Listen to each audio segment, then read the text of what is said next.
had a great conversation with the president. Obviously, we, like many Americans, we're worried. We're worried because of the threat of a Trump presidency is not theoretical for governors. We've served when Donald Trump was president, and the threats to our nation were real. And so those concerns are real to us. And what we understand was a Trump presidency was chaos, destruction. A Biden presidency was dealing with COVID, using the science, investing in infrastructure, and working to the middle class. And all of us are trying to figure out and just want to make sure as governors, we're on the front line of many of these things. We're in states, whether they're swing states or not, where folks care and are giving us feedback. And the feedback was, we are all looking for the path to win. All the governors agree with that. President Biden agrees with that. He has had our backs through COVID, through all of the recovery, all of the things that have happened. The governors have his back, and we're working together just to make very, very clear on that. A path to victory in November is the #1 priority, and that's the #1 priority of the president. So that's what we're trying to get done. The feedback was good, the conversation was honest and open, and the actions that will come out of that will make sure that we're getting that message out. It was a great conversation with the president and vice president because it was honest. It was candid.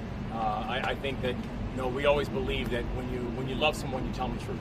And I think we came in and we were honest about the feedback that we were getting. We were honest about the concerns that we were hearing from people. And we were also honest about the fact that as the president continued to tell us and show us that he was all in, that we said that we would stand with him. Because as Governor Walz said, the president has always had our backs. We're going to have his back as well. Because the results that we've been able to see under this administration have been undeniable in all of our individual states.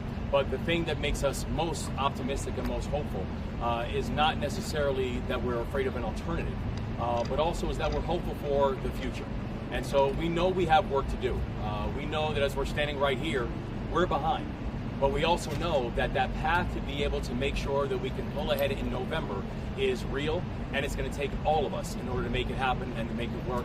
And we're grateful to hear the level of excitement and the focus that the president and the vice president have about being victorious in November.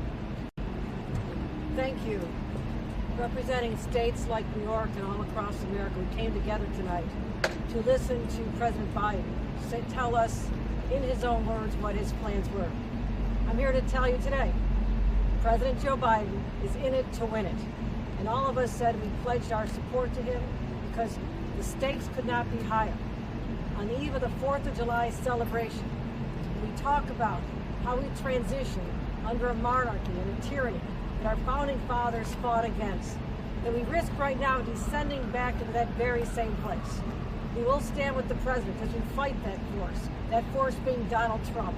And together, we'll make sure that Americans know not just what Joe Biden did for all of us, and the list of what he did for my state of New York is extraordinarily long, but where he's going for the future and where he's going to take this country. We feel very confident in his abilities. We talked about the plan and how he's going to be very focused on issues that matter to Americans, and I felt very confident coming out of this meeting as well.